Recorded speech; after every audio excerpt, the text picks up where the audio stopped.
click, buy, deliver.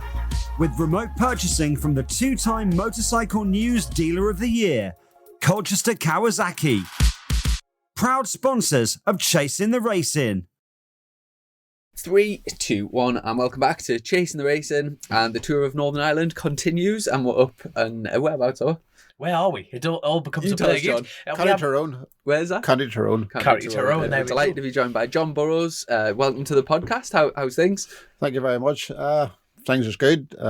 Dom phoned me there this week and asked me to come on here, and I'm very reluctant about it. But no, look, we're here now, and let's see what you can get pulled out of me.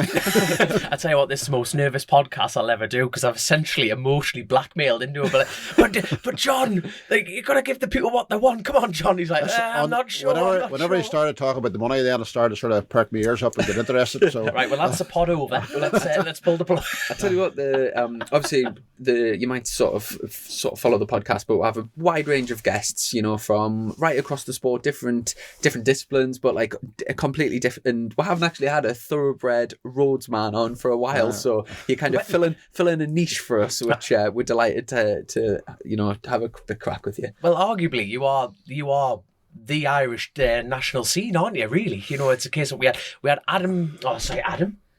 Dave Murphy. Sorry, I'm confusing my names here. So we had Dave Murphy. I think that was the last pure roadsman that we had on. So anything up from there, John? Here we go. I suppose it all starts off at circus, doesn't it? And then I was quite useless at that, so I went to road racing. And yeah, also we have really chased the road racing scene for many years, and it's where my heart lies. And yes, it carries the dangers, and we all know that. And but it's just hard to get away from it, and we missed all the wee road races down south those last couple of years, and you know what? Going away down to them on a Friday night, and you take and get set up. You maybe light the barbecue, have a beer. Next day you do your practice, same thing again, barbecue, beer, have a chat with the locals, and then up on the Sunday morning and get the racing and come home. And it's a great weekend, so it is, and it can be a family weekend as well, which is very good. Like, I tell you what, that's the thing about like the Irish scene is definitely struggling, really, because was it up to 12 races at one point? We're talking about when you were racing yourself at the high end, that was, like, in my opinion, the pinnacle of road races, especially in the Irish scene. Is that a fair comment to say? 100%. You start off in Cookstown, followed straight away by the Tandragee, and then you missed a week and you had Northwest. And I think there was a week, possibly 2 weeks, for TT to happen, and then you come back from TT, and it literally was every weekend right to the end of August and into September, middle of August, and then you had Manx Grand Prix. So at that stage I was doing Manx Grand Prix classic races, and then you come back from that and you kill a lane, and really that was it wrapped up. But it was a heavy summer, but your life just revolted around it, and it was just so good of fun. And probably that out short circuit BSB man can't really see what we see. All they see is mucky fields, cows clap, and whatnot. But it's a different environment. It's like nearly you use the same bike, but it's two different disciplines, if you know what I mean. So I tell you what, one of my favourite things about the Irish road racing scene is Chrissy couldn't believe when he first saw at Armoy cling film on tyres. He could not believe it. That's proper racing in my eyes, mind. I need to come over, and it's obviously doing the podcast kind of opened my eyes up to loads of different things. But I'm very sort of naive really with the whole Irish road scene. I'm kind of embarrassed to say that I've never been over to watch, and I'll put that on my bucket list this year. Well, funny enough, you just texted me to say you're from Cookstown on your way up here. I was going to say to you, give him a lap around Cookstown to see what he thinks. Is that somewhere close to here? Is it? Yeah, the track. Cookstown's basically the last town you come through is where the track is, just off the side of it. So, and it's not the worst one, Dom, is it? No, I'm trying to think. How long is the lap? It's going to be one of the shortest, hasn't it? I think the lap record could be in the low 120s. So it is, so like 122 or something from memory. So it's not a long lap. Mm-hmm. There's short circuits you do, Chrissy, which would be longer than that, I'm quite sure. Do you know, in terms of like from the era where you were racing and now, I'm just trying to kind of understand like the sort of setup over here. So do lots of little like small towns basically have motorbike clubs where they host an event like Cookstown would be? Is that like a sort of what we would the North Yorkshire kind of thing, but they organise a race meeting and then there's events on all around the country? Is that how it works? Well, you've got Cookstown, so you've got Cookstown Town, and there's a Cookstown Club, and we talked about earlier the Tandragee, so you've got a village Tandragee, and there's a club called Tandragee. So suppose it is a wee bit like that. Armoy, it's Armoy Club, Armoy Village. We all know the history behind that. Is there any sort of, this might sound ridiculous, but do you know if you're part of like the Cookstown Club, is the rivalries between the clubs? It can be at times. A little bit, yeah. A little. It can be at times because sometimes it's I feel like this is the opposite of most podcasts because I like literally, I'm probably asking like really stupid questions because I just don't really understand. Like I don't understand. Like I'm normally the thicket on the show. It is a case like that. A lot of the club members will move on from Cookstown and help the Tandragee people, not in the organising of it, but certainly. Maybe paddock marshals or flag marshals or things like that, And is there a championship where if they're all sort of? It's called the Ulster Championship, which is Cookstown, Tandragee, and Armagh. So it's a 3-round championship as such. It used to be more when you had. I'll not remember all the circuits, but you had Mid-Antrim, which is coming back this year. Is it? Yeah, I seen it. Right, it's coming back. So that'll be another round of the Ulster Championship. And suppose the Bush that used to run, which is just across from here. Is that coming back at all? No, Bush will not. I can't see Bush coming back. But so at one period of time, in the Temple and Corridor, there was probably 6 or 7 national races up north, but now they're down to 3. I think. And I'm right. Then Enniskillen, there's rumours. Yes, there's rumours that might be coming back on a different circuit, I believe. I heard that. Right, this is good. It takes 2 to rumour. It takes 2 to rumour, John. I heard that now, but it's not a circuit I've actually ever drove around. It ran 2 years. Am I right in saying that? It did 2 years, and it was like it got re-tarmac because, like, Fermanagh, the world's loveliest bog, isn't it? Yeah. No, but they're talking about changing the track layout, but it was sun always shines up there. Oh God! I tell you, we've got Lauren in the corner from County Fermanagh here nodding her head. But funny enough, the wettest place in the world, and the only 2 meetings I've had has been glorious tarmac splitting, like sunshine. Right? I kid you not. Like the 2 times it's ran, it's been bloody glorious. But I'm surprised you've never been. Well, no, I've never been there, and I can't remember the reasons why we weren't there. It wasn't. I think it was non-championship, maybe the first year, possibly. So, suppose with maybe doing so much, we didn't maybe see there was no value in going. You were just chasing a result, weren't you, really? And that's not disrespectful to the club. It's just because your calendar is so busy and you want to fit a bit of family time in, so there's an opportunity to take a weekend off. It's like, Chris, you doing BSB, if there was a round on that there was no points for it, how do you sort of say, I'll not go there maybe? Yeah, I don't know. Yeah, sort of pointless. In terms of like the north and the south, is the road races on pretty much every weekend? And then people, like for example, if you wanted to when you were on this island, could you be like going all over the place racing quite often? Used to more. Yeah, well, this year of all the races on the calendar go, it's pretty much hectic again. But I'm optimistic that'll happen. If you look every year, there's always dates, and then come closer to the time for some one reason or another. Unfortunately, they don't run. Like. What events do you have in the south, like the clubs? We have. As many Kells as one, Faugheen. I've got a confession. I've never done a southern race. It's always clash. To be blunt, I've always run out of money. Get the violin out. Get the little violin out. It's because obviously the Cookstown, the Tandragee, and like Northwest TT. They exactly, it builds up in that fashion, and you just tend to find like all the riders try and follow that fashion, don't they? Yeah. But you can imagine. Well, I don't have to tell you. You own your own race team. It just bleeds you dry. The TT absolutely bleeds you dry. So I tell you what. We'll always do Patreon questions at the end, right? But I'm really excited because Mel Ganty from Oh, God, aye. Canada. I've just seen it. His name's just popped up, and basically people can send in like video messages, and I'm like quite curious to see what he's asked you because something about owing him 20 quid or something like that. Remember, Mel? So basically, we've just announced that you were coming on like not long ago, and so this is coming from over in Canada. Good, sensible question, I'm sure. No, not a chance. Not on this show. I think you've only watched a couple. It's there's no direction. That's good question. Oh, here we go. We'll straight away. See where this goes. Oh, I'll tell you what. I might have to come back and join your Wi-Fi because I don't think we've got very good internet over here. Yeah, I think I'm running out of internet. I'll tell you what. We'll come back to it. While I'm waiting on that and waiting for the internet to catch up with Chrissy's phone here, it's a case of so.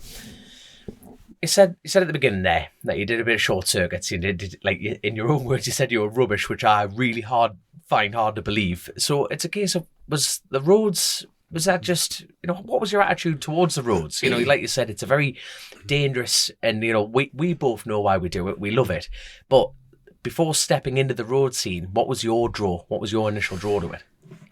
I was very late starter. I was actually 30 before I started a road race. Shut up, man. Started a race, full stop. So that's young, isn't it? I'm not telling you what my birthday is. You don't look old enough to be like, sorry. That's the hair it gives away. Jesus. 30-year-old, you started road racing? Yeah, 30. Well, I'm just counting back. 30 before I started a race, 2002. And that short circuits, hopping on a bike. Well, on 2001, a good friend of mine, Bill McCahey, was racing at the time, and he had an R6. Exactly, was the Adrian McFarlane's bike. So we're chatting one day, and I says to him, "You know what? I'd love to go with that, but I don't think I could do it." And this was a 30-year-old, 29 maybe at that stage, talking, and he says, "When you come to Mondello some weekend, and I'll give you a spin out." So we rock up at Mondello for our first weekend and brought the old work van with my Balin's bike in the back of it. And Balin actually brought his R6 road bike so he could go out the track and I could follow him. So anyway, Balin arranged the garage and all, backs the van into the garage, opens the back door of it, then Balin opens the garage, and he was sitting in the garage next door, only Marty Nutt. And Marty was doing European Superstock at the time. Bloody hell. And I didn't know Marty as a person, knew him as a rider, so I was a wee bit sort of, what am I going to look like here? Coming in, like, basically out of the farmyard with the bikes, and just everyone was a bit through all the way. I was coming with maybe the toolbox and old tools out of the workshop. Everyone was just all wrong. So I we go, and I have to say, became friends with Marty and Billy that weekend, and his driver back then, John Adams, who looks after the paddock at the Northwest. Right. Big John was driving his truck around Europe that time, and they were absolute lovely people to be involved with. And Marty helped me all weekend and gave me some old scrubs he was taking off, put them on my bike. And anyway, we had a race that weekend. That was the end of 2001. And on the practice on the Saturday, Bale went out on his road bike and I took Balin's race bike. So after a few laps, I thought, Balin's not moving on fast enough here. Maybe slip by Balin here. So anyway, Balin could confirm this. I slipped by Balin, and I don't know how close he was behind me, but after a couple of laps, there's if you've done Mondello, was way out into the country called the corner Budweiser years ago, and I had into Budweiser, but don't know what happened, but I was starting to run out of road on the way out into the gravel trap and later down. So Balin was behind me, and kicking and screaming. Picked the bike up, and it was only a bit of gravel race really, but anyway, that was the first weekend. Hilton Hanks was racing and Marty was racing, and we done all right in the race. So that was it for 2001, and then we went on to 2002, and there was a Clubman series over here back then, and we had Derek Shields actually was a newcomer then as well, along with me, and Jonathan Rolfe. Do you remember Jonathan Rolfe? I can't say I do, no. Jonathan Rolfe done the Manx Grand Prix as a newcomer with me. He actually rode for Chris Dowd in 03. So us three sort of battled out with a few other guys all year, and I was lucky enough at the end of the year. I won the 2002 Clubman Open Championship and 600 Championship, so I done the double in the first year. In your first season now. So hold on, sorry, you don't just tip up Mondello and crack on like that. What were you doing beforehand? Just being a dick on the? Did you have a road license? I had a road bike, right. I done a bit of motocross. Right. When I was about 12 to 16, and then I broke my leg, and I started to work. So knocked the motocross in the head and done nothing then, and then went kart racing when I was 20 for a couple of years, but that just didn't sort of tick the boxes either. So then built the house and whatnot and what you do. And then decided, got a road bike, and then decided to give the racing a crack. And as I said to you, 2002 we done that, and then 2003 we were all guns blazing, going to do MRO, which had done a couple of MROs maybe in 2002 as well back then.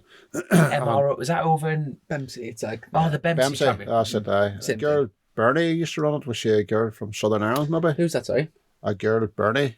Bernie and Dave. Yeah. Yeah, so they used to run it, and then they split off to form Thundersport GB, Okay. and then that's when kind of Bempsey split off. Yeah, this Dave and Bernadette left and started Thundersport, which was kind of it was supposed to be like the bridge between BSB and sort of club racing, so it was like televised, and it was sort of aimed at being a sort of middle step. It was a competitive series, like, and we over there didn't do very well at it, but got a bit of experience, I suppose. And then 2003 was going to go all guns blazing, MROs, do short circuits back home. We're just going to take over the world in my head, like. But went to the first. This is 2 year.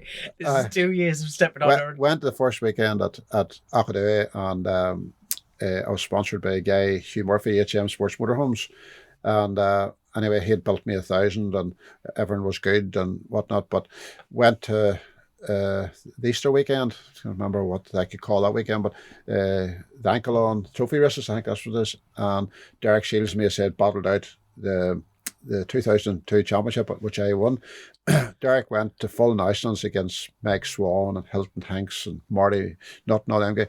Derek actually ended up winning, and I was trailing around the back. Couldn't get my head together. I just couldn't get back into the short circuit scene again, and still wasn't thinking of roads, But I had done in 2002. In fairness, I done the support race at Cookstown, being my local.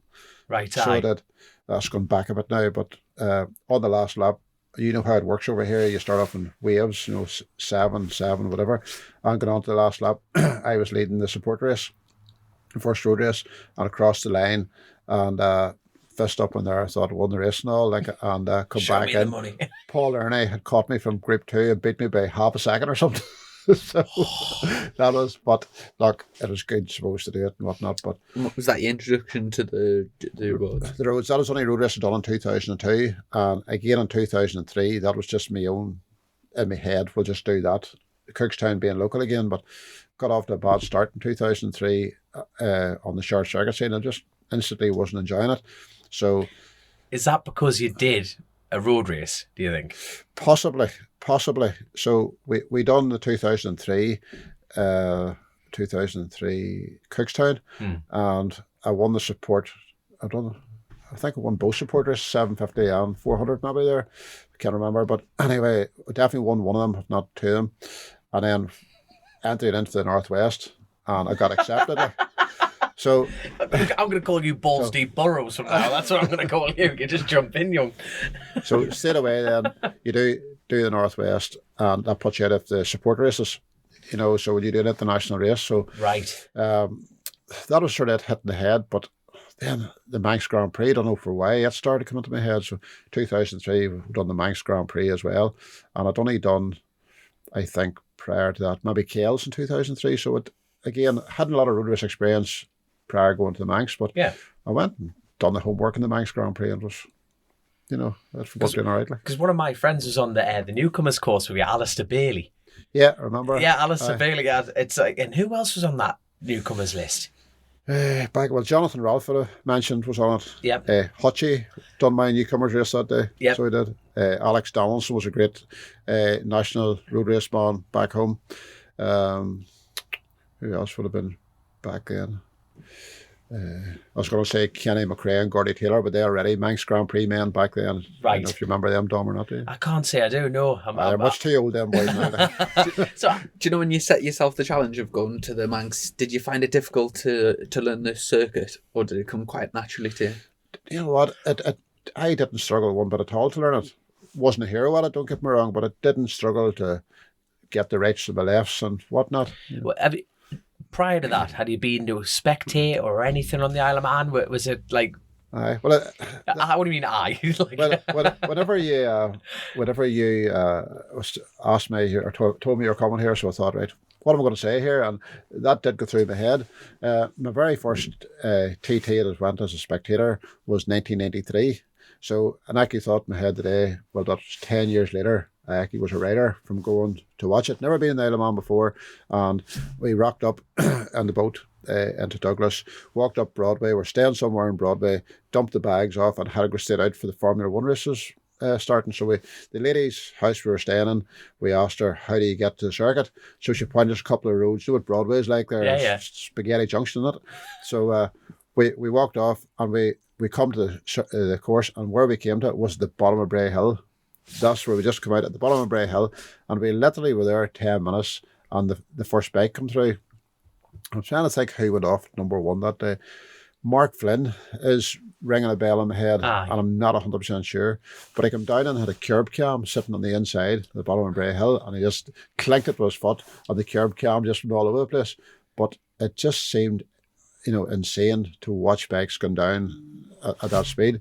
And that day, Robbie Dunlop was riding Oxford to Kerry, along with Mark Farmer as a teammate. And McKellen, he was riding his RVF 750 Castrol Honda. Jesus. And Nick Jeffries was teammate on the other Castrol Honda, I think maybe along with Joey. So McKellen was all souped up to win the race, obviously, on this RVF, but he got hurt at the Northwest prior to it. He had a crash at Church Corner. Aye. So he had hurt his shoulder, so he wasn't in the best form.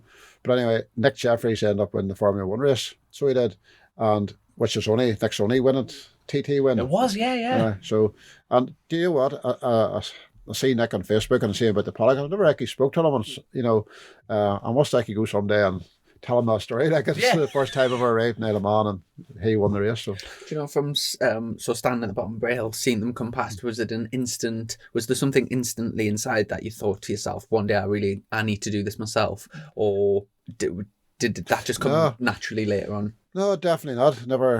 I never thought. I think like everybody's parents, your parents never want you riding a motorbike, never mind doing road racing. So it was something I probably thought I would never do. And then whenever it came to buying motorbikes, suppose you were 30, and they just went along with it, didn't they? But the Isle of Man, I went to probably 5 or 6 times after that, just a spectator, and I went on a road bike and camped and done things like that, So every year we all want to get to the Isle of Man, don't we? Like, there's something about it. And I don't know if you've been, Chrissy, have you? Yeah, I've been a few times. I was about to say, you two have done something I've never done. I've never been there as a spectator.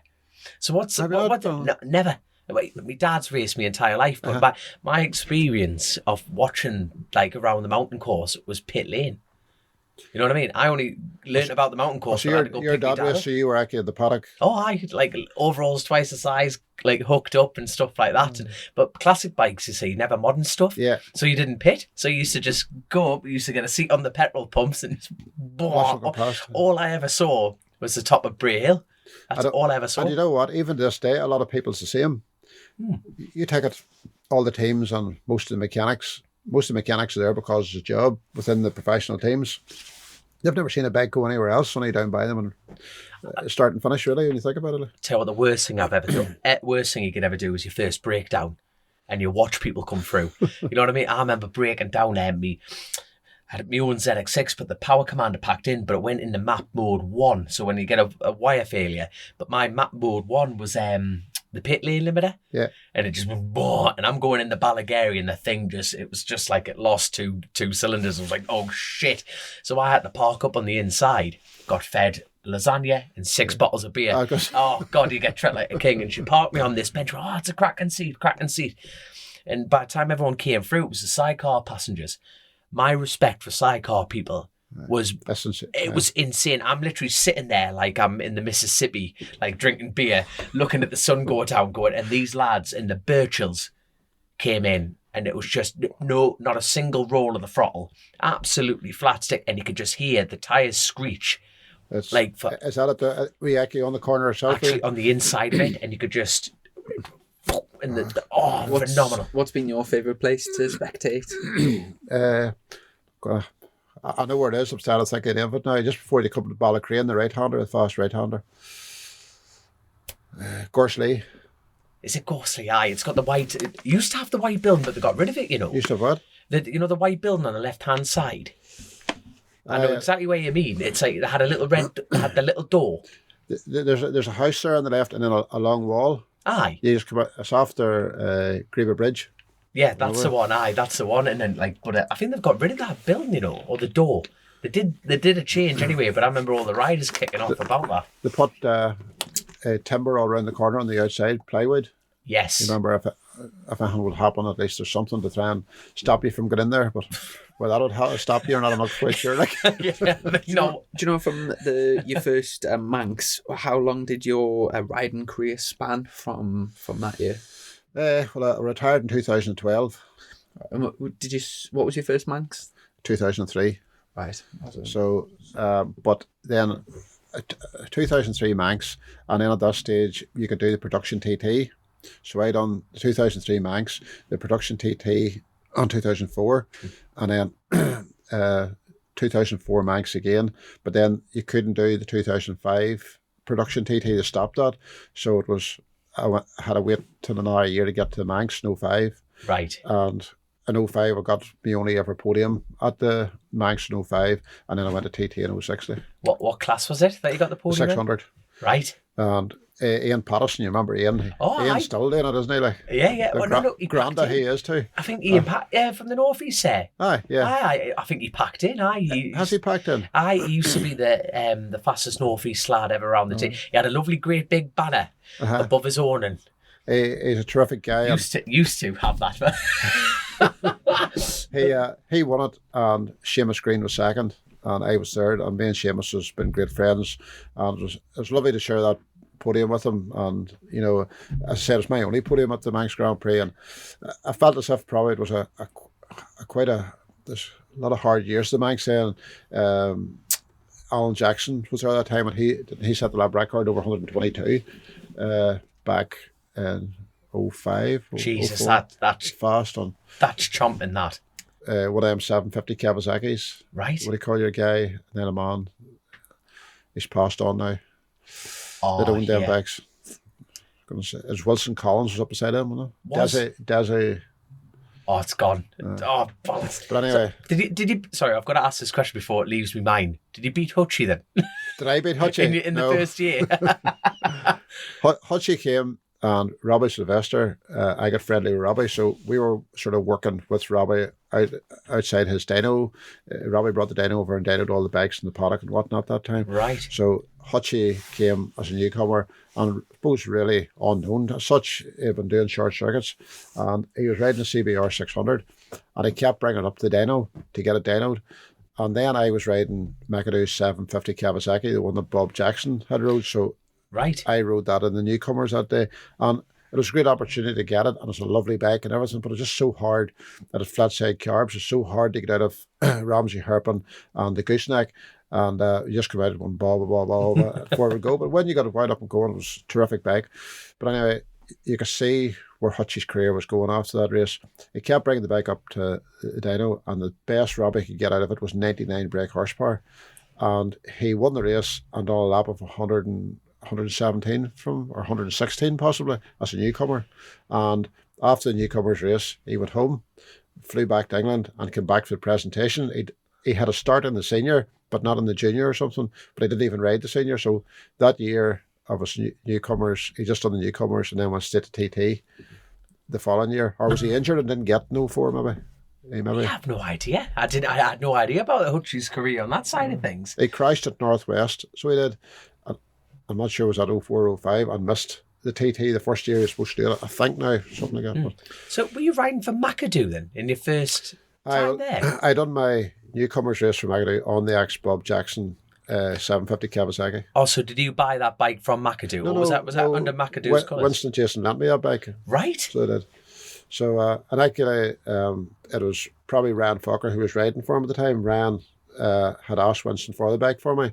Not that I've known Winston, they're just down the road from me here. So asked the bike, and Ryan came over actually and helped me that fortnight as a newcomer as well. So, because where was Ryan in his career at that point? Was he fully established on the roads at that point? That was 03. I do believe Ryan stand correct, ran won his first TT in 03, did he? Right. Also, he was very, A very super, established then. I think he won his first TT on the production 600. Right. I think now, again. So was he there helping you around, like getting pointers and stuff? Like Yeah, that? and he stayed with us in the house and whatnot. And look, it's great help, and having somebody of his experience to help me along, like, and he introduced me to Gaz as well, the camera guy. Yeah, he sadly passed away. Was that last year as well? No, just barely, probably November time, I would say. Jesus. Gaz passed on. It's so sad now. And he introduced me to Gaz, so Gaz put the camera on our bike every practice session, and then he would then burn it off onto a CD and would bring it back and watch it that night, and you thought it was class, just watching yourself around the man. You thought you were flying, and then when you looked at it, maybe it wasn't that fast, but it was a great benefit. Like. Do you know, throughout your TT career, so up till, did you say 2012? Yeah. What was your personal sort of highlights, and like what was your sort of best results and your best lap speeds and that sort of thing? 2009, I bought a bike off Taz. It was actually Michael Laverty's super bike from BSB, because 2009 the new Suzuki came at that stage, so the old 08 bike, Philip then was selling all his 08 stuff off, so terrific bike. I think Cameron Dolland and Anstey had won TTs in 08 on the same spec bike. Like. So I bought that, and 09 went to TT, and on this would have been Formula 1 race back then, or what was it called? Formula 1 race or Superbike race, whatever, on the Saturday, the first race out. I had an eighth place finish in that, and I don't remember my exact. I know my fastest laps, but around the 1:24.5. And if you take it where we're sitting now, that's 10 years ago, like it, and the lap record was what, 130 back then, was it? It would have been just below that at that time, wouldn't it? I'm trying to think, when did McGuinness do the 130? So we were about 5-6 mile an hour off the top. But so in in today's the top money, 10. like a sort of, like... It's around about a 129, 130 today if you move it forward in percentages or whatever. But so we had an 8th place on the first Superbike race on the Saturday, and I don't remember what we done during the week on the other bikes. And then the Friday was the senior, and I had a 10th. So I was sort of quite pleased that one backed up the other a wee bit. Yes, you always have guys dropping out, which is always going to bring you up a place or so. But the bike was terrific. And I felt it a good ride. And then we went to the post. It's the post TT you call it, and it's on the Saturday out of Castletown. And I won the Superbike race there. And me and Mark Parrott had a real battle right to the checker flag. So I won that. And it's a great week, and you don't always get weeks like that. And obviously, a more established rider wouldn't class that as a good week, but oh no, that's private here. I was delighted. Like, And did that start your affair with Suzuki's then? Because you've always been a Suzuki man. Is that a fair comment? I think we jumped off. We were on a Honda maybe the previous year, a Fireblade. Right. I was still riding for Hugh Murphy at that stage, and then I formed us in 08 was the start of it was started off as BE racing, but now as Burrows engineer and RK racing. But that was the first start of my own team as such. So it was. Just for from the outside, when I listening to people doing road race and like say from like your dad and yourself and just various people, it seems quite common for people when they do like genuine road racing that people have bikes and you tend to ride for like other people who have got bikes. It almost like there's quite a lot of people who seem to have bikes who like to see them raced on the roads. Is that quite a common? Or was that quite a common thing when you were riding yourself? Like you always seem to be riding for somebody else. Like, did you not have your own bikes? Dom probably knows that now. Even yet, there's loads of bikes floating about that people say, Dom, would you ride this for me at the Classic TT, for instance, or I've got a 600 here. I'll bring it to TT for you. Would you have a spin on it? There's a lot of that going on, isn't there? It's that's a total fair comment. It's a difficult one, isn't it? Because you've got such genuine people going, "Oh, can you ride my bike for us?" And then you think, well, actually, you need the right. It just gets to a point where you take a step, don't you? And then you need that little bit quicker bike, and then you take a little bit further. From their point of view, is it are they just passionate people that want to see because obviously they're taking a massive financial risk, allowing somebody else, and I'm just talking like generally for the sport, all the people that seem to like donate bikes to be raced. It's obviously like a massive financial risk for them, and there's no real financial reward. So for them people, is it just passionate people that want to see the bikes flying around closed roads? Is that the idea? Probably in Irish national road racing there is a lot of that going on, but it's like everything. If you're a rider and sitting without a bike, it seems always difficult to get one. I suppose as much as everybody wants to lend their bike out, they always like to see it at the front or close to the front, and it's maybe not always the case, but then it gets down to the point where people can afford to buy the bike and give the lend the bike, and the bike has to be ran, and if the bike's crashed or the engine blows up, who fixes and repairs that? It always gets sticky and messy, and relationships fall apart at that point, don't they? God, aye. Do you know, you just mentioned it was the sort of birth of running your own team. So was that while you were still racing yourself, you sort of started up your own team? Yeah, I was 2009. 2009 I started that, I do believe. So when did you get the podium again? The podium at the Manx Grand Prix was 05. 05, and then you went and got your two top tens at the TT, and then it was just, why the sudden change of heart, really, to run your own team, or was that to run yourself in your own team? No, well, as I say, I've mentioned Hugh Murphy, and Hugh had backed me and supported me for many years, and then I just got to the point where Hugh had sort of come to the point where he wanted to back away from it, and I don't think he ran anybody after that. That was sort of the end of it, where I destroyed him. What, I'm not quite sure, but he stepped away from it at that stage. So like everything else, probably nobody was giving me bikes, and I decided we'd put my own team together, and then I had some good personal sponsors as well, and suppose it is to the case it's easier when you own your own bike. If you get the bad result, you don't have to try and justify it to somebody, and because if you are riding somebody's bike, you always want to do your best you can, don't you? And it's a bit even like the riders I've had, and I always tell them, and they all know that there's no pressure from me going out there to get a result, but it is nice to get the result. Don't get me wrong, you love it when you get it, but you don't have to come in and make excuses for if you didn't win the race or you weren't in the hunt at the front. We can try again another day, because any rider I've had, I picked him for his ability. So, we're always going to get there someday. Some days you're going to have a bad one, aren't you? What inspired you to hang the leathers up and take a step back from riding yourself? Aye, well, there was no inspiration. He was forced. I'm joking there.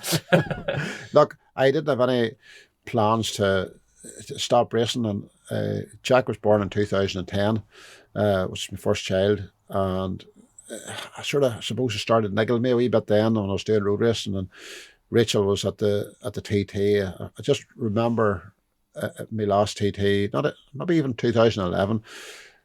She couldn't come up onto the road with me before I went off my race, so you had to say your goodbyes down in the paddock, and she would go up onto the grandstand with Jack, and I would go up and meet the boys up on the road, and she wasn't there right to the end, but you could always feel when I was walking away that there was something just burning in her eyes, burning in the back of my head. I don't know, it just was a weird feeling.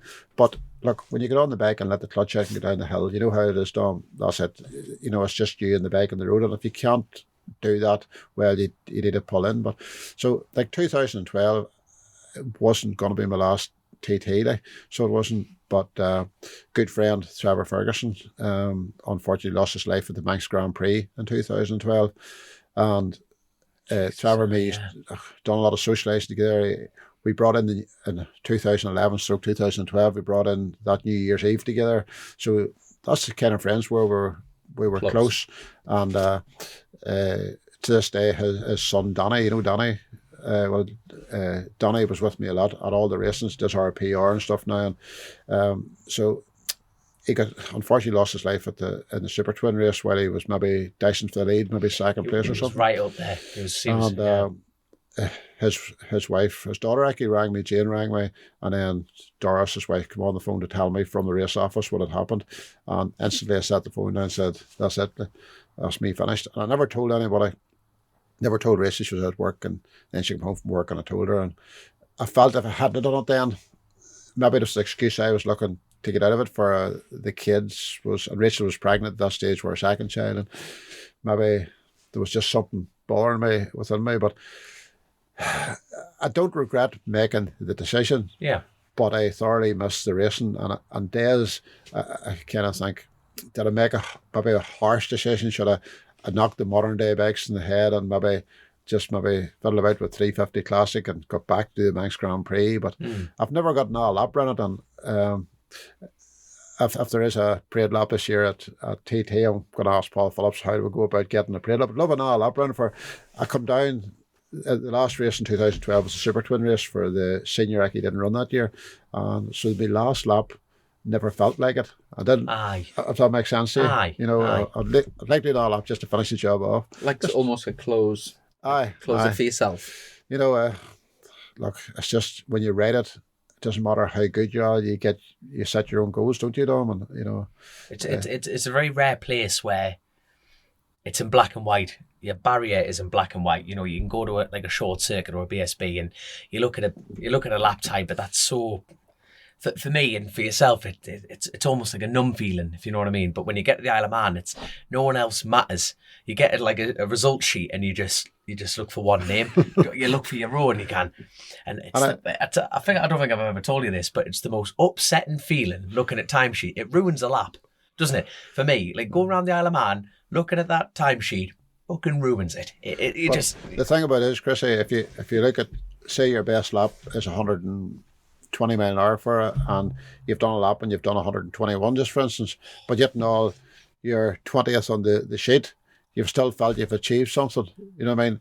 These 20 boys or 19 boys ahead of you, it doesn't matter anymore. Like I've done my best lap tonight, and you know how can we improve going forward? And it's a strange place. Like. I'll tell you what, you know, we're talking about hanging up the levers. You know, he hasn't fully, you know, he's a clever man, is Mr. Burrows here. He goes around, takes the newcomers out, don't you? Ah, yeah. On his race bike, so he gets the nice bike setting. I see his plans. He just gets the bike nicely bedded in, scrubs the tyres in, right, go on lads, off you go. Clever man. Does that still like sort of half scratch the itch at least? Yeah. But look, I do enjoy doing it, and I do enjoy giving something back to some of the newcomers as well. And you know, obviously I don't go to somebody I don't know because I don't know them, but if any of them want to come and ask for some advice, I'd bring them round for a lap round Cookstown, Tandagee. But when I'm out there now, Dom, because I'm way out long, I just can't understand how you guys do it anymore, and I've just lost that whole edge of it, I think, you know. But it is nice to get round at the pace I want to go and bring a few of newcomers round. Do you know when it came to that transition from not riding to, and you'd already sort of set your own team up, so it was like a sort of transitional period. So the first year that you weren't racing yourself, did you have like a full stable of bikes and riders on them, or did you have like a few quiet years and then sort of gradually build up to what you've got now? No. Well, 2012 I retired, as was said of that. So 2013 was the first year. So basically, we went and used what bikes I was riding back then. So my super bike, we brought Stephen Thompson on board, and basically it was for TT. But Stephen done Cookstown for us and TT in Northwest, and ended up going to Mackay with Stephen. That's how the relationship started with Mackay. He sort of introduced us there and got us over and whatnot. But so he was doing the big bike. Nigel Muir was riding the 650 for me, so he was. And I had a 250, and I had Michael, I'm pretty sure 2013, Michael Sweeney as well, was on the 250. Jesus. So I had quite a full stable stuff then. Was that a case of like you still wanted to have your finger on the pulse, like have your bikes, getting them all prepped? And was it a case of, did you ring round and like sort of say like, look lads, I've got this bike, if you want to ride it, like mend it, you bend it type of thing? Aye, well, it's like everything. Whenever I stopped, the bikes was there, and you had no problem getting riders because the phone was just going. You can have that bike, whatever. So, no, look, that was an introduction to it. Unfortunately, I went to TT with Stephen, and the bike we changed from Pirelli tires to Dunlop tires. Never just quite found the right setting, and just didn't work right for us. But whenever we seen the whole thing was a bit of a disaster, Northwest and TT, and the next big event was Ulster Grand Prix for Stephen. So we went and done a day's testing, or 2 days testing, one at Mondello and one at Bishopscourt, with Lee Finlay, who works for Taz. Oh, aye. You know, Lee. So Lee Lee came was, and we found a good set on the bike and went to Ulster Grand Prix, and Stephen had a good ride, and we went to the Mackay, and so we finished the year off well. But that was probably a bit wrong from my side. I hadn't got the right people in place to get that set up, whereas today with big Mark Arnott of Motoshock, he's there to do suspension. So if I had hit him back then, we'd have hit on the setting earlier. It's all about suspension at BSB, isn't it? And I guess Roads is no different, is it? Road racing, we're not just as there, are we? Well, it's then anyway, like. Yeah, no, even now it's a game that the atmosphere changes that much, the environment changes, there's bumps and everything. It's not like a smooth billiard table. But tell you what, I've got to ask. For me, on a personal note, the riding bit is a selfish bit, if you know what I mean, and that and that's the enjoyment part of it. You're going out there, and that's the rawness of it. You're sticking your neck out, so. I think what you've done is a much harder thing. Starting up your own team, having someone else on your bike, was that a harder transition for you? Like the responsibility, shall we say? There's no doubt about that. And even to this day, the responsibility of it. And there is days I still ask myself and question myself, what if and what if. And these ifs could become reality. Something can go wrong. But you can only prepare the thing as best you absolutely can and try and cross all the T's and dot all the I's. It was hard the first year because when things weren't going right, you weren't sure, was it the bike, was it the rider, what was happening, because you were quite fresh yourself at that stage. You felt you should still jump on the bike and be as competitive as what you had. But today, I know I wouldn't be quick enough anymore. Too many birthdays, too long off the bike, too stiff. You know what I mean? So the riders I have now and the riders I've had in the past, have always done a tremendous job. To be fair, Yeah, would you mind just quickly running through your riders? So, since having your own team, obviously you mentioned Stephen Watson there. Would you mind just? Watson, he was better on the mic. What, sorry? Stephen Watson would be better on the mic. Stephen Watson's the BBC presenter. Is it? Who did I say? You said Watson. Did you? No. Who was the lad? Sorry, Thompson. Oh, right, sorry. It's been a long day. It's been a long day. That's it. If you got some of these on here, yeah, that's it. Get a rich energy down listing the riders that you've had riding. Yeah, following some having one. Try not to forget anybody here. Well, 13, which we've mentioned. 14, Paul Phillips got in touch with me. What is that? Say Paul Phillips was on your bike. Hold on, we've lost the plot here, lads. No, I can't remember how Paul got in touch with me. Anyway, he rang me, or I got in touch with him. Maybe I don't right remember how that came about, but Don Neen's name came in the equation, and went through it all. And I remember Paul saying to me, "I've got this young guy," and I knew of Don, he'd been racing quite a while probably before that, and remember his Manx Grand Prix days. He says, "I'll send you a video." He says, This guy's not scared. And he sent me a video, I think it was coming out of Raincullen. You should go with that jump, whatever that's called, Dom. And the thing had all crossed up on him. Oh, great. Aye. Oh, geez, that was him. Aye. Oh, Jesus. So he sent me a video, and obviously I knew, right, this guy's definitely not scared. He'll put it out there. But so 2014, we took Don on. And he had never done any national road racing.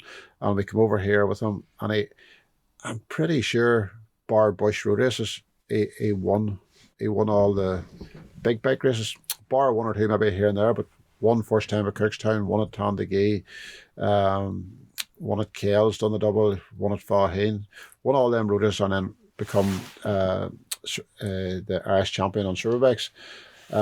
And also at the Ulster Grand Prix that year, as Stan's only ever international win, he won the Superstock race for us at the Ulster Grand Prix, which was... Oh, I tell you what, that was one hell of a battle with Dean Harrison. Literally, he was the pair of them were just coming off down. We took for a lap this morning around. We've been around Dundrum before, but this morning we were just killing a bit of time and just coming off down Diaz Leap, and it was just, Jesus wept. It was just because was it David Todd had a bit of his, was that unfortunately on your bike as well? Who? Was it Davy Todd? Yeah, was that on one of your bikes? My God, thank God he's still with us, because that was Jesus wept. So was that your first big win? Aye, that would have been the first big win, and Don, to be fair, Don probably put the team on the map as such. I suppose let us see what we could do as a team, and let people see what we were as a team as well. So We had a great year. We done lots of top tens at Northwest or TT as well. Can't remember Northwest. Obviously, when you can't remember, it wasn't that great, maybe. But anyway, that was 14. And 15, we had Jimmy Hamilton. And obviously, 14, we had Michael Sweeney on the 250. So we had on the Irish Roads, and he won the 250 Irish Championship that year as well. So it was good. Both boys got a championship. So look, it really puts the fire in your belly for to push forward for another year. But then, like most riders, when you get them to a point in their career, they want to move on then. So Don, he moved on. And for 2015, we had Jimmy Hamilton. So we had, fortunately, Jimmy had for us 2 podiums at the Northwest on the Super Twin, which for the team, that was our only podiums at the Northwest. And also he was doing outstanding in the national scene as well. Like, because Jamie did BSB, didn't he, as well? Jimmy was British champions. That was it, yeah. Junior Superstock, what do you call it? There we go. So you've already massively begun to get a fantastic reputation, as far as running top quality lads immediately. Jimmy done a tremendous job. He really did. And he's a hard charger. And to say, we're running at the front of Cookstown, running at the front of Tannergee, Northwest, the 2 podiums, which was outstanding. Really, got us all fired up again.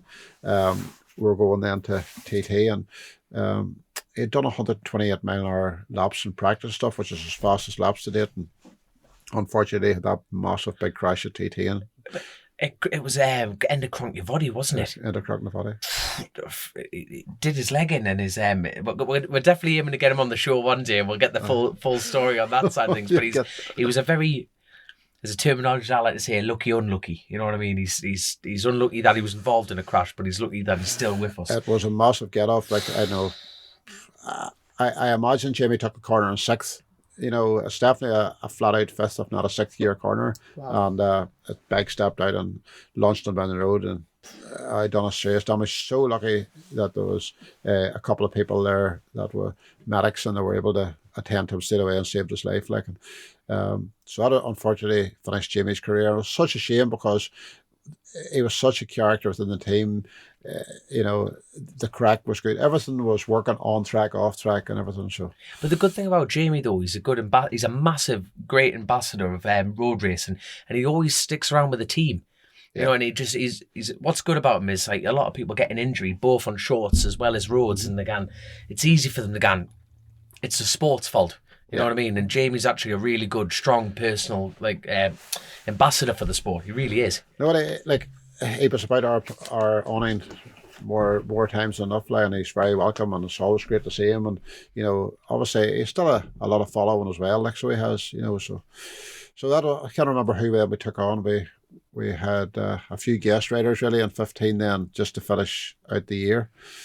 Well, I'm trying even to rack off the names quickly. You've had like Glenn Irwin at Bishop's Court, haven't you? Glenn won the Sunflower that year at there we go. I'm trying to think who else you've had, like Tom Whedon, you've got Mike Brown, you've got Paul Jordan, you've got Derek Shields. Jesus, Derek Shields, my God, that is it, because he's just one of them untouchables, isn't he? What I like about Derek though, he's almost like the Bruce Anstey of the Irish road racing scene. He just wake up, get on the bike, and you'll just go banging on pole. It's bloody upsetting. You just give him a clear lap, and you just, who's on pole? Let me guess. Have you got your team sorted for this coming year, 2022? Yeah, we have. We ran 2 riders last year, and 2 riders for this last number of years, really, and I've scaled it back to a 1 rider this year. But we've had Mike Brown. This is going to year 3 with Mike, but because of 2 COVID years, we haven't really. Did we get sort of 1 season within 2? Not really even, but between testing and racing, we've still done a lot of laps, and we've got to know Mike within the team, and he's gelled again. It's his first time coming into the team. He was running his own show, so big step as well. He's quite a backward lad, so he is, and I rate him highly. Whatever Derek rode first for 3 years.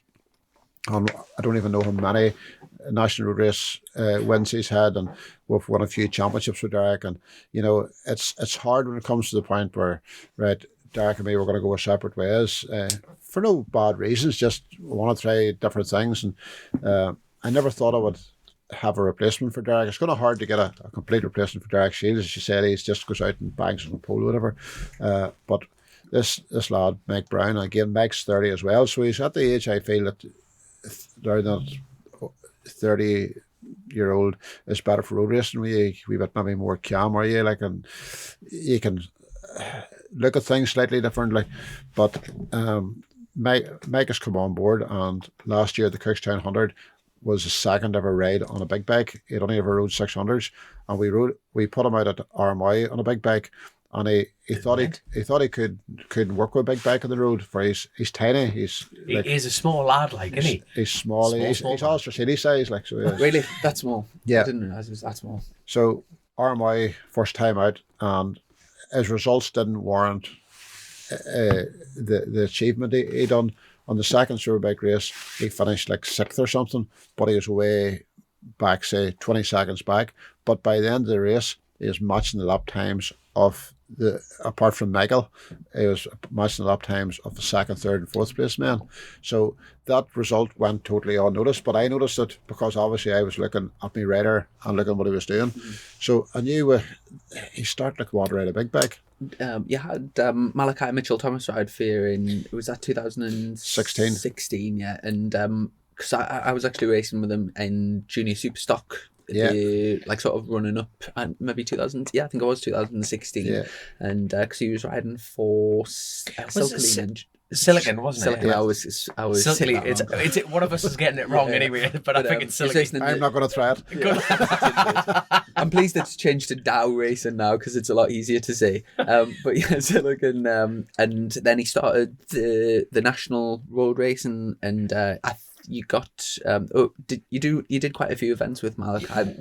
Early that year. Yeah, to be fair, Malachi was probably the most naturally talented rider I've ever had. Like, you know, Chrissy, like he was just a tremendous kid as well. Like, I went and met him and his dad one day in the airport in Belfast, and we got a deal put together. And Malachi then came over here, done some testing, and we done some racing, and he came over here and he lived with us the short time that obviously before we went to Northwest, and probably was living with us here for 6 weeks, whatever. So we got to know somebody is under your roof like quite well, like, and kids got to know him well, and he was just a big kid himself, like, so he was, and great lad, so much time for him. But anyway, the first road race we went with him was Mid-Antrim.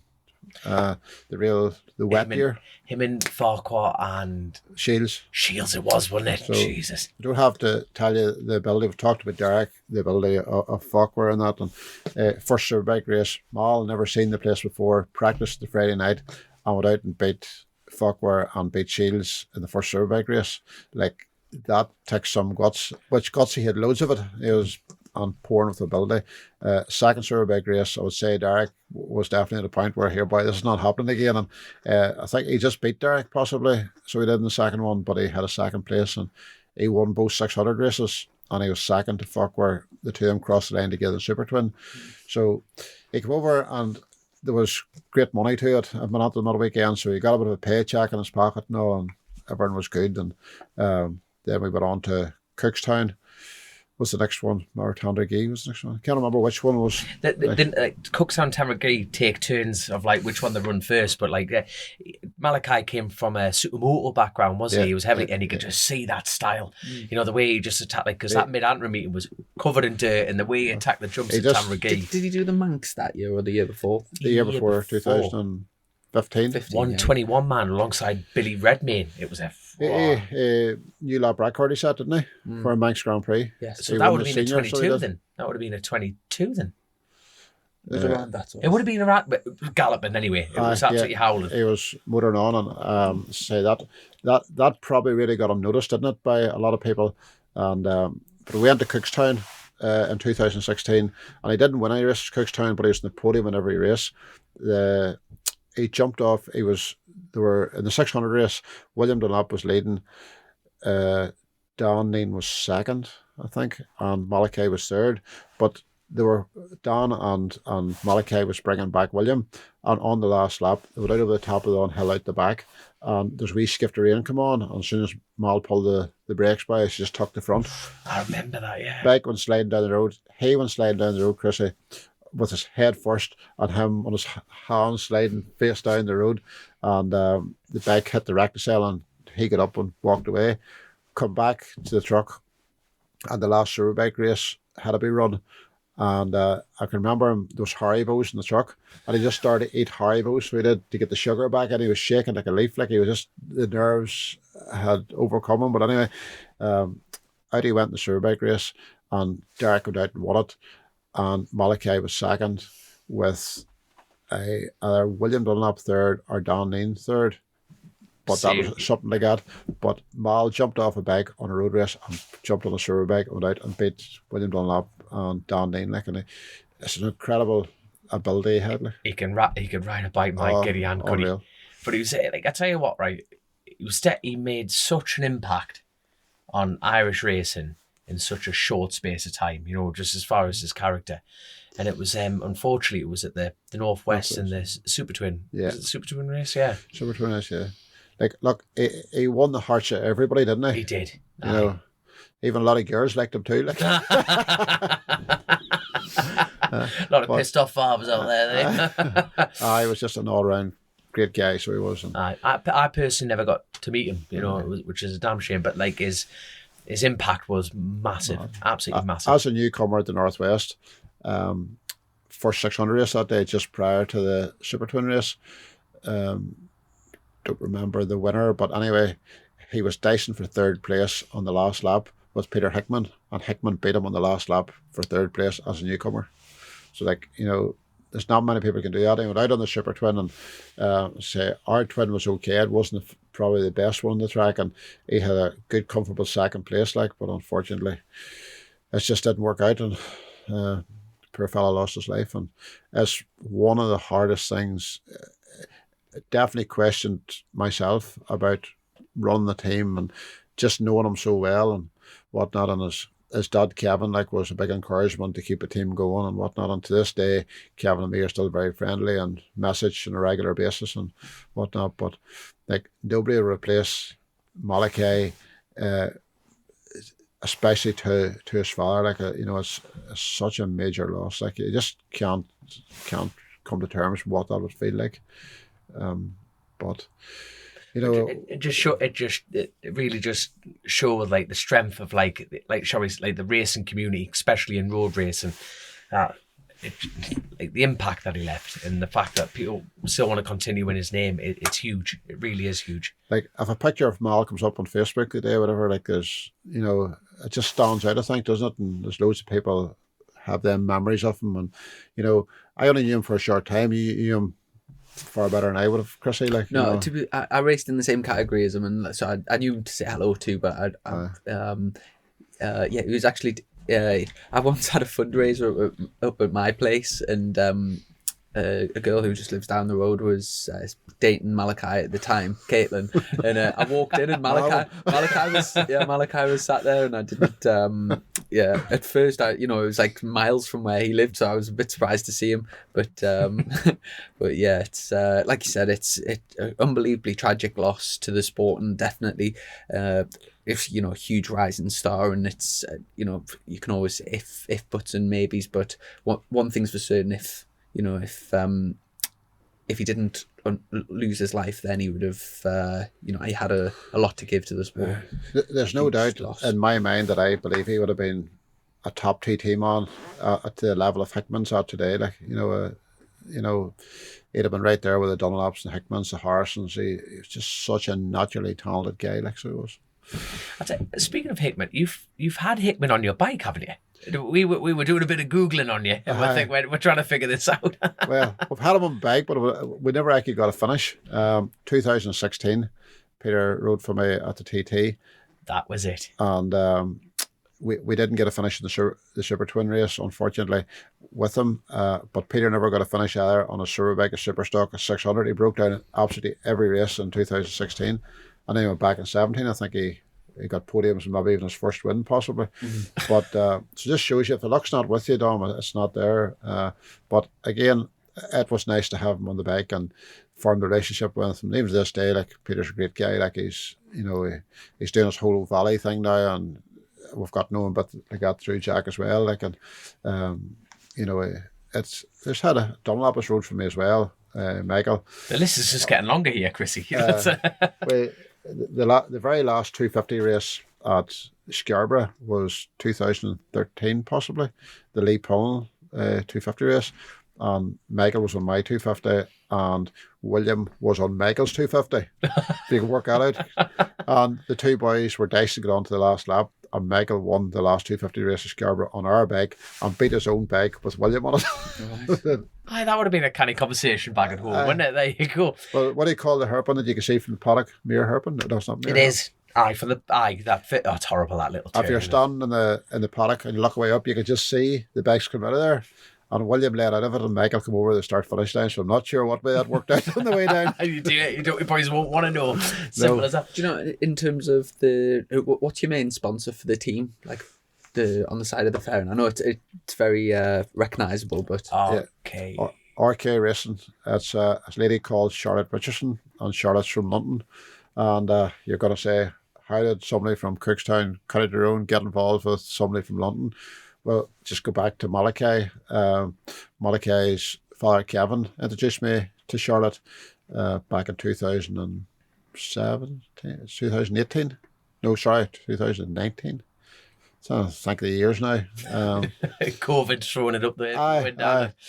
2019, introduced, and Charlotte came in and we rebranded the team to the blue and white from we were black up to that, the brand of the bikes. And to be fair, I have Charlotte as the main sponsor, and I have other individual sponsors as well. But all my sponsors, and Charlotte stands out. Like, she's such an easy girl to be involved with. To the point is, what we do, we discuss it together. There's no pressure for results. There's no pressure for PR. And obviously, I try to do my best. But it's a private run. It's not a company, it's her personally, like, so. See, it's very lucky to have her. I was about to say, people like Rachel are very, very rare, in this sport, but how hard is it for you having a team to try and gain sponsors in, well, quite frankly, when you say road racing, a lot of people, in my experience, you say road racing and they get put off by the danger. They do, you know what I mean? And it's quite hard to actually go, well, this is what I'm offering. So how hard is it from your end? To be honest, I've never went and rapped on anybody's door in sponsorship because you both know it's so difficult to get. And yes, if there's somebody involved in the sport, that maybe you get a name through somebody else, this person would like to maybe get involved, whether it's you or you, whoever, then you can try and sell yourself to them. But thankfully, any sponsors I have came to myself, so they've known what I've been doing. So I'm doing road racing, they know the dangers before they come, and they want to get their name on the bike and get involved some way. So very fortunate, very lucky to get. But it wouldn't be easy going looking sponsorship. It's definitely not for like at the end of the day, if you go to a company and the MD in the company is into golf or he's into football, he ain't going to sponsor motorbikes. No. You know what I mean? Yeah, I know exactly. He's going to want to put the money, he'll see the proper sense in going to the golf and going to the football. What, in terms of the stable of bikes that you've got at the moment, what doesn't he have? I think this is going to be the important. So what bikes do you have? That's not that bad. Well, Super, got a sidecar. Super. I'm not having one. And super stock, super bikes. Back we run Suzuki, so we do, and in 600s we run Yamahas. So this year, obviously, this last couple of years we've had two riders, so we've got spare bikes now. As such, we're only going to run one rider, albeit the second rider, we could talk about at the moment, it will be my son Jack, but he's not riding any of the bigger bikes, and he's certainly not doing the roads. So now I'm going to be very honest with you. I didn't want him sitting in here until I asked this question. It's a bit like being what you've gone through and everything. Seeing Jack, is it a case of roads? How do you feel about that? No, definitely not. It would be with my blessing going road racing. I don't mean that I'm running a team and that sounds maybe bad coming from me, but when you get an adult, like we have adults riding, like if you ride my bikes or Mike Brown's ride my bikes, you know, you're old enough, you're making the decision. Yes, Jack will come out old enough and make a decision himself, but I don't want to steer him down road racing. Look, he's my kid. I've seen the downside of it. He's too precious to me to risk things like that. So I think most parents, you're probably different, Dom. Your father done it. My dad never actually seen me race apart from the Northwest, where he has a caravan and he'd come out. His caravan on the circuit, so he come out to actually watch it. But as far as watching me doing the Cookstown, Tandragee, and I've never seen me. He rang me when it's a TT the night before the race. Now take it easy tomorrow, and I felt like saying, "Dad, it's a race. You do it." And that is the words he said. So no, I'm going to try and encourage, and I am encouraging be pushing Jack down the short circuit route, and that's probably where we may diversify a bit if we go to England to do British Championship over to your side of the track. Chrissy, that we may run short circuit and then TT Northwest, stuff like that, you know what? Click, buy, deliver with remote purchasing from the 2-time Motorcycle News Dealer of the Year, Colchester Kawasaki. Proud sponsors of Chasing the Racing. Excellent. So we're back and we're joined by little Jack. Welcome to the podcast, son. Is this the first time you've done anything like this? Yeah, it's the first time I've done something like this, yeah. Oh, brilliant. And we'll have Doesn't mean you're going to enjoy it, though. Yeah. We'll have a bit crack about what you've been up to the last few years. But I've just got I got on Dom's hotspot, and I've got the Patreon question from Canada. So here we go. So this is... Hey, John. Mel from Canada here. I want to thank you for all the great advice you gave us on the newcomers bus at Tandragee in 2018. Really got me through the meeting, safe and sound. Had an amazing time. My question would be, is there a rider or riders that you wish you could have worked with over the years or had intended to but just never happened for whatever reason? If so, who would they be? Cheers. Thanks very much and best of luck for this year. Cool. Oh, Dominic Herberson, boy, I never got to work with him. Hey, there's always time. There's always and time. after this interview, it'll be definitely he's never going to ask us. There you go. No, I'd love to come race for you. There you go. So, before you answer that, who would your dream rider be on the Burrows team? I don't know, that's hard. It is hard. Yeah, because there's loads of people who'd be good. I tell you what, any paddock across the world, give me one rider to race for your team, the family Fabio team. Quattararo. That was straight off the bat. No mercy there. Good man. There you go. I don't even know what's that MotoGP. MotoGP. You'll have to swap from Suzuki's to Yamahas or so straight off the bat. But what about you, John? In Rhodes, I'm trying to think, was there somebody that we sort of chased and tried to get on the bikes, and it sounds bad that I can't really, think of that one. Like, I suppose I've mentioned Dunlop there. Michael has been good friends with me for many years, and we chat on a regular basis. Funny that I got a missed call today from him. I must return the call tomorrow. Must do that. But anyway, I feel like you should answer it. Get him on the phone. Ring him now, like. That's it. Loudspeaker. probably I'd love to have done something with Michael at TT or something. Really would have had. But like the opportunity isn't really ever going to rise with Michael for his loads of help around him, hasn't he? And bikes coming out of his ears, really. Whatever he wants, he can get that road. But he's tremendous talent, and yes, I suppose this last couple of years, Hickman has raised the bar a bit. But I still believe in Michael. I still believe there's TTs in him. Probably in 2019, maybe he wasn't the best shape he could have been in, maybe for racing. But certainly, I've seen him last year, 2021, and doing short circuits and done RMI and that, and he seemed to Michael had really wanted, do you know, in terms of the Suzuki, a lot of the people in the UK that run Suzukis tend to say buy them from like Hawk and maybe buy them as a bike like ready to race. Do you buy them as a complete street bike and like do bits and pieces to them yourself to get them up to race spec? Yeah, well, in recent years we have, Chrissy, we touched on whenever I bought a couple of bikes off Taz in the past, but the newer model Suzuki, I've bought them off Suzuki direct myself and then built them into race bikes, and I think we've had 5 of them now, and we've only got a couple left now. That's all we need. But look, you get to know what you need, and Steve at Hawk helps me as well. If I needed a question answered, what direction to go, he would help me out. And we've got a friend that does an engine building for us as well. He's been involved with TAS in the past, and you sort of you've been at that long, you sort of know where to go and places to get bits and pieces. And Sure. I guess you can get the bike as good as you can and put all this fancy suspension in it, but the key is getting the suspension working right, isn't it, when you go to Northwest TT or whatever like so. Have you tried a few different flavours of suspension, or have you just stuck with what you run? We had been with Olin's for some time, and then we jumped across the K-Tech job, and been with K-Tech now quite a while, and I feel I can get a rather good personal touch with K-Tech, and we've mentioned Mark Arnold of Motoshock. Mark would be a K-Tech guy, and he has a good direct link with him as well, and the product has worked perfectly for me. Like, I'm really happy with it.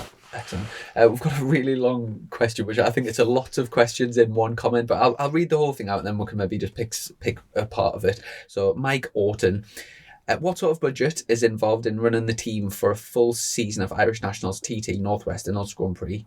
Who does he see coming through that will push him, like the likes of McGee, Shields, McLean? How many of the national clubs does he think will survive the effects of the pandemic? Surely Armagh, Cookstown will, having run meetings. Will the wristband entry system continue? Hopefully it'll give a lifeline to clubs if they can charge entry. Lots to go through. I feel like you should ask one at a time again. Yeah. What did they say your profession was? A teacher? My maths teacher. Jack needs some maths sorted here when we're finished, okay? Well, you can definitely answer the budget one then, right? This is your first question. Yeah, obviously not to ask personal questions, but just a rough sort of guide to, like, say, running a whole team for like some of the big road racing events. Have you got any sort of like insight? By what he means by roughly is the exact pound to the pence. That's what we're after, That's because his teaching's coming into play here. That's exactly it. Look, it is so difficult to put a figure on, it really is, Chrissy. We've had engine failures 2021, and there were our 6 engines, proper jobs, and we lost 3 of them. So straight away, that was probably in the region of 25 grand. I mean, destroyed cases, done heads and what.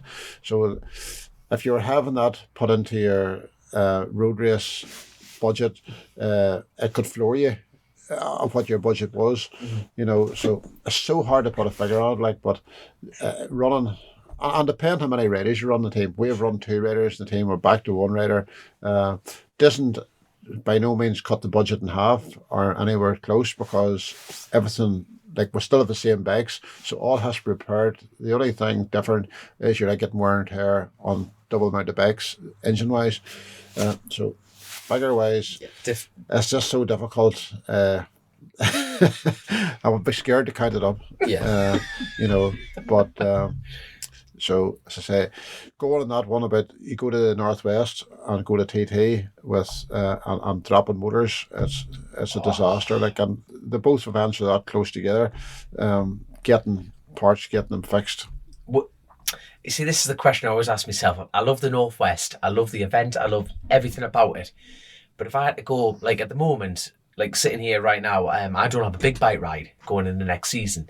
And it's a bit like if I have to go get my own bike, which I will, like potentially, would I miss the Northwest to go to the TT because of the time gap? Because if you drop an engine, it's terrifying. Is that something that you've done in the past, or have you always had to do for sponsors' sake and everyone?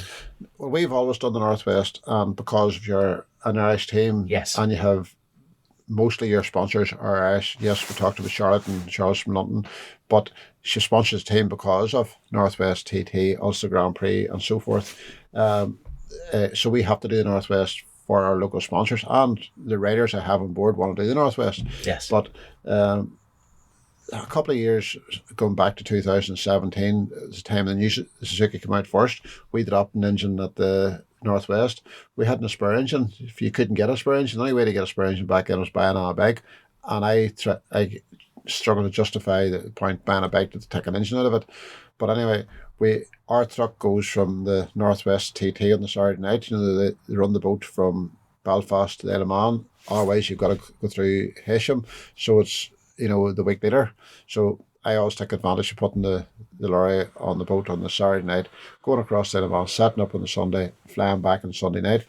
We had to drop the engine at the Northwest, leave the engine at home, send the bike and all on, and then bring the engine back out in a couple of weeks' time. So it doesn't probably, that's got off the question to be asked, but it's a major problem having the two vans so closely. Yeah.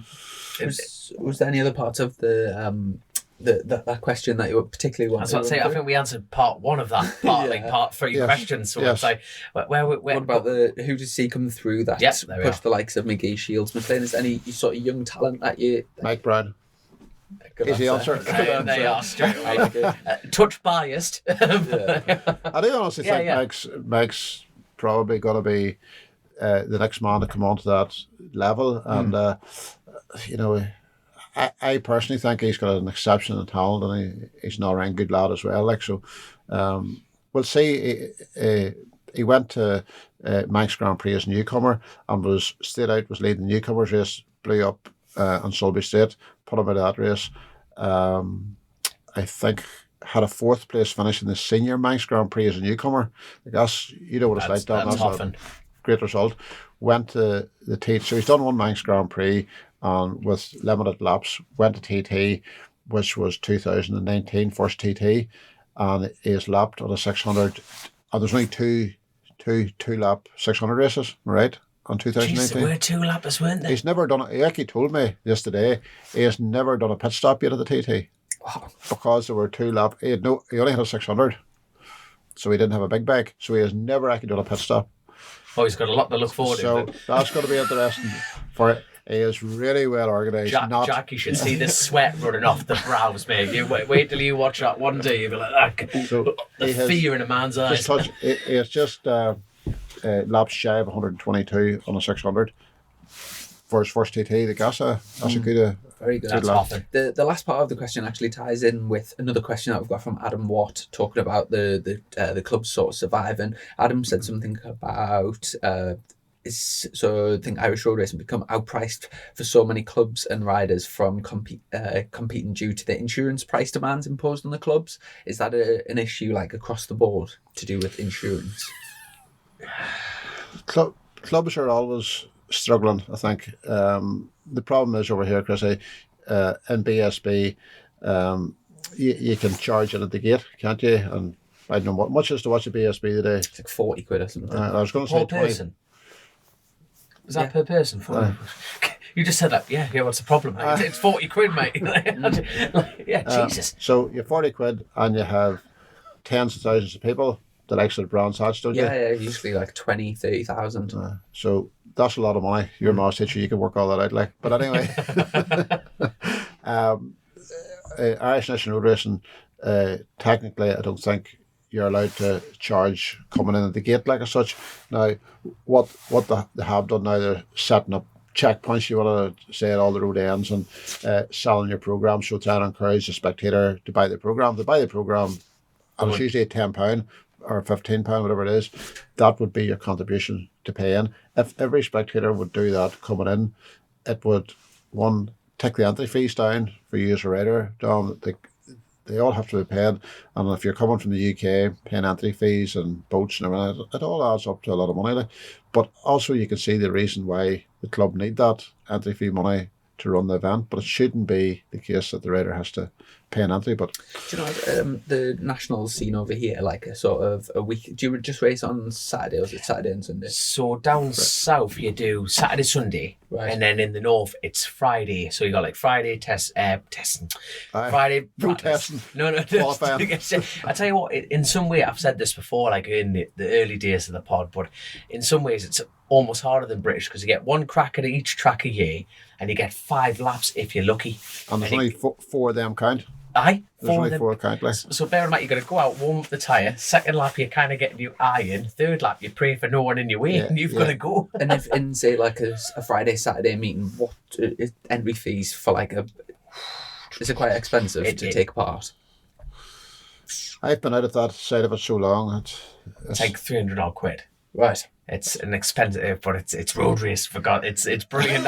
I'm totally biased. That's my problem. But it is. For the track time you get, I tell you what, that's one thing I really wish that the Northern Irish could do, is 3-day events.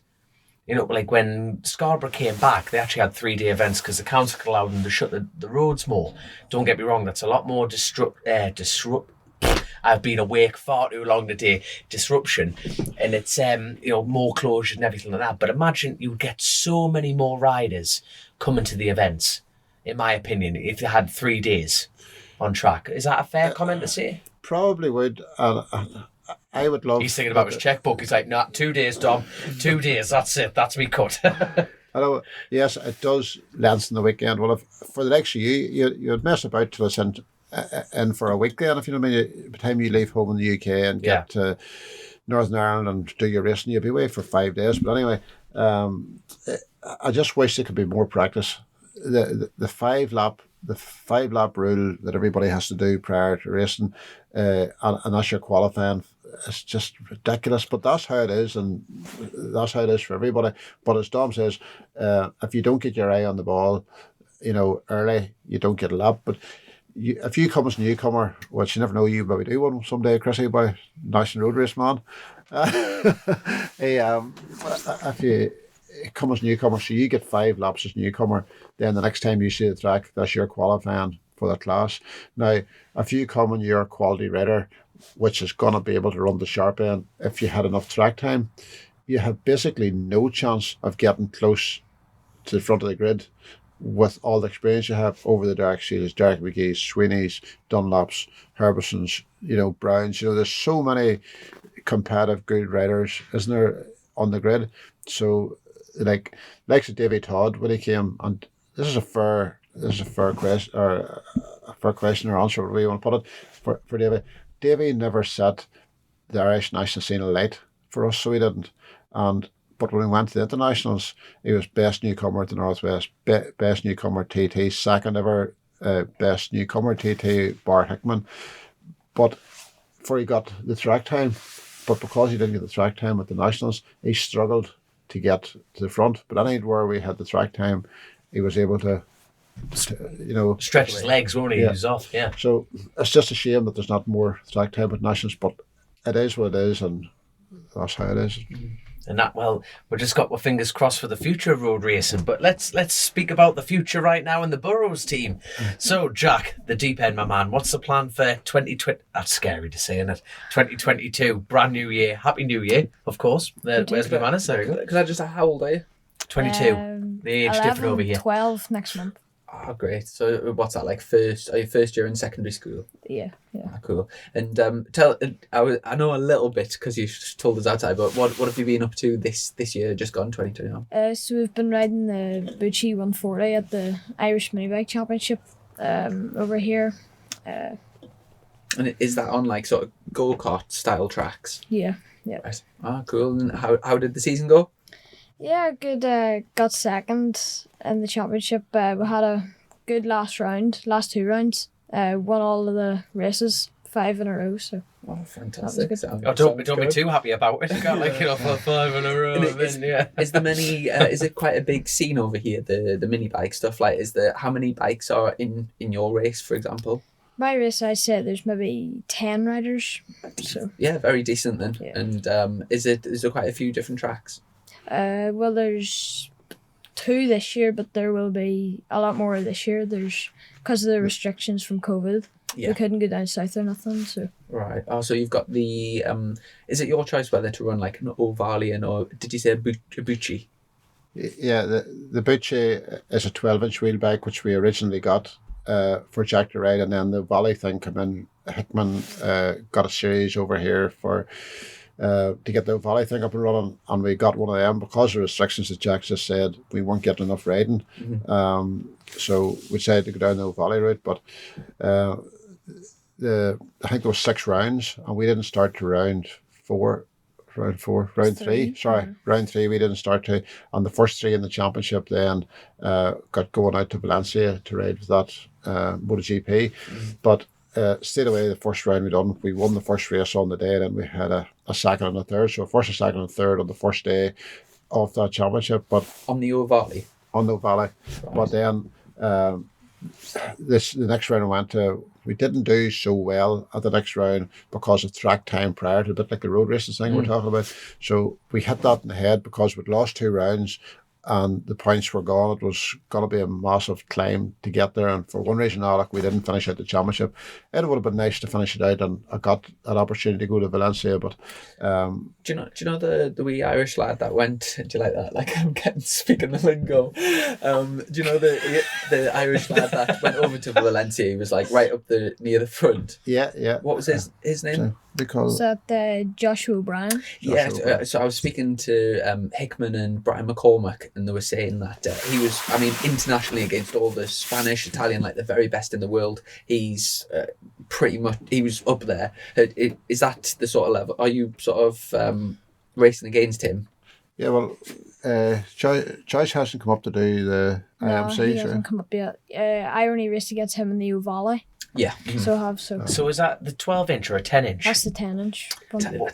Like, which one do you prefer? Well, Here comes your corporate skill. the Bucci sort of handles a bit better over bumps and stuff, and the Ovale's a bit easier to turn. But The problem is with the Ovale, because the series, you have to run a Pirelli tyre on it. So you have, and their front Pirelli tyre is, I'm not going to say the size for somebody who'll contradict me on, but it's a wider tyre, so it's much a flatter tyre. The Bucci, we're allowed to run a different tyre, which is more picky, so it flows a bit better. I do think the Valley, that's the reason why the Valley doesn't suit us quite as well, because of the front end of the bike, and it's shorter and smaller wheels and stuff. But when we went to get back on the Bucci, it had lost Jack's pace a bit on the Bucci, and it took us. I could get onto the air one and Glenn involved, and went down to Achadue. We tracked down the road from ourselves here, and we done a bit of work with Jack there over 2 or 3 different nights, and bang, we got him back on again. But it's so, jumping from one bike to the other just didn't seem to work as well as we thought it would. Like, so, Do you think you're a bit of a motocross dad when it comes to Jack? Or Yeah, hold on. Now we're going to better question here. What's your dad like? As a boss, don't you dare answer, John. John, this is all you, Jack. There. What's for a boss? What's your dad like for a boss? well, he definitely pushes me on. Yeah, Good. good start. But yeah. Oh, fantastic! Your mother would be glued to the telly right now.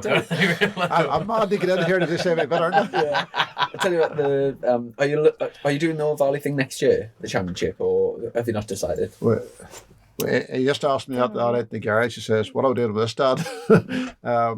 Look, we're going to ride the Bucci this year, and we had done one BMB last year over British mini bike. Yeah. So you call it British mini, Mini bikes. Yeah. championship. So that was Jack's first ever race. We hadn't touched on Jack done kart racing for three years, so we did. Oh, I forgot about that. 5 years. And 5 years. 5 years, there you are. Time flies, but done kart racing for 5 years, and we're lucky he was Irish champion, Ulster champion, and we done some British championship rounds as well at PFI over in England and whatnot. So he jumped on the bikes last year, which was his first time on bikes. Now he rode wee peewees and stuff around the field, but nothing serious. We got a stump bike in lockdown, and it learnt him just gears, how to use the clutch and use gears and whatnot. So this very first race, because of lockdown, there's no racing over here, we went to do a British mini bike series, and he got a second, a third, and a fourth at his first attempt, and finished third overall, I think, over the weekend. Yes, third overall. So that was Well done, mate. On a stomp. that's on the Bucci. On the Bucci. Till the fact is, after the last race, they wanted us back in the dyno, so I just said to them, no problem, having the dyno, it sounds as if we've done a good job. Because it's pretty competitive, the mini bike. It's seriously competitive. Seriously, Hickman does it, and that weekend we were there. What do you call the other BSB guy was there? Storm Stacey. Mm-hmm. He was riding, wasn't he? So it's really good. I really enjoyed it, and you were just asking Jack what I like as a boss, like. And, we're getting your point of view now. I get my point of view now. Like, I'm brilliant. To be fair, honestly, we get on so well in the bike, and so would I, probably more so than we did at karting. And Jack jumped on the bikes, and in my mind, straight away he clicked with it. He seemed to flow with it, and obviously you're going to be a proud dad. I feel he's good at it. Like, so I'm not pushing him on, but I'm trying to tidy up the places where I feel he's maybe going wrong, and they are few and far between, because coming from the kart racing, karting is massive, but driving the track and using the track for yourself. He jumped on the bike and straight away the lines were there. He knew how to go for the apex of the corner and whatnot. But we've been friendly with the Airman boys for years, like, and they've got 2 valleys, so they'll come out along with Jack and play with Jack on the bikes down at that track up at I was telling you. But they do help. And Andre was watching them one night and stopped Jack and told him, like, Jack, there's more road left on the way in there. Make sure and get out further. Just wee simple things. And it's always easier, Chrissy, when you're standing looking at something to see where the wrongs are. But look, he's doing a tremendous job, he really is. And I don't want to get, there's going to be plenty here, so that I'm competitive, but I mean, they're pushing on and we must do this, we must do that. But you have to try and enjoy it, don't you? Yeah. These are enjoyable years on the way up, aren't they? 100%. Do you have any, or do you just kind of treat every year as it comes, or do you have any, like, do you see, like, any classes at, say, BSB or anything, or do you have, like, aspirations of going World Superbikes, or do you see MotoGP? Like, where would you like to go, ideally, if you can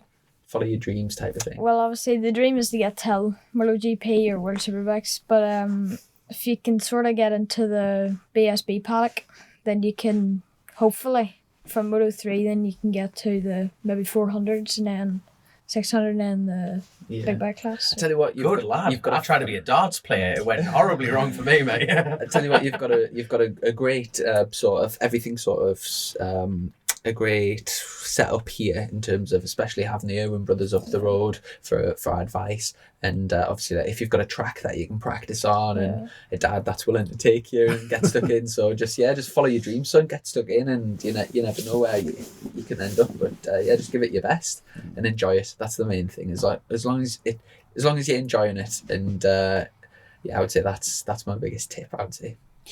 No, you got to enjoy it along the way. And look, I can put pressure on, of course. All dads is going to want their son to be the best, and I'm trying not to be that dad, but I'm competitive. I'm not going to hide that.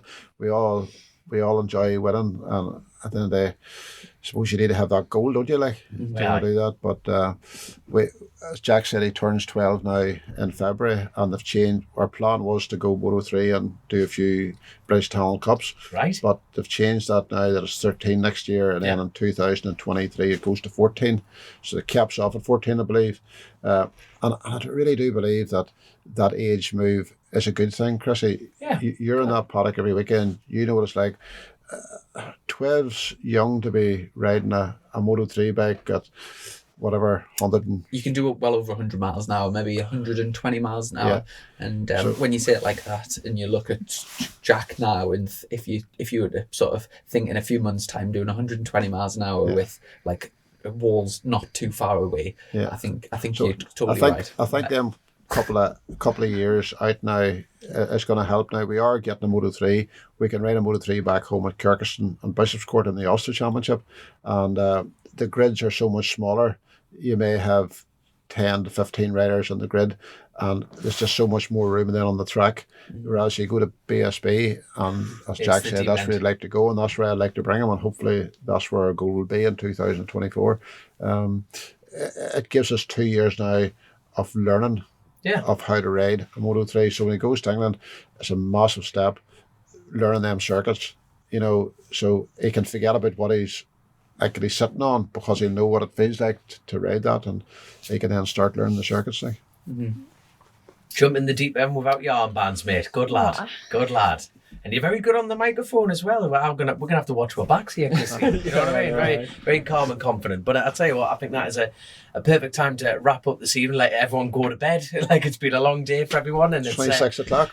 Jesus.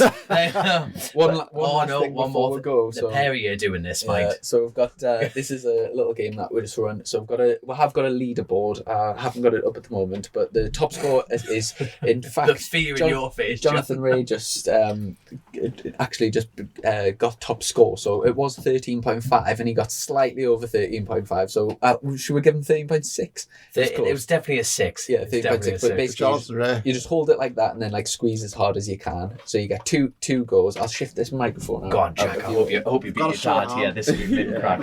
So just arms straight. But John's like got that. he's got some forwarding pins on him. He'll be able to howl this. And then go on, have a practice.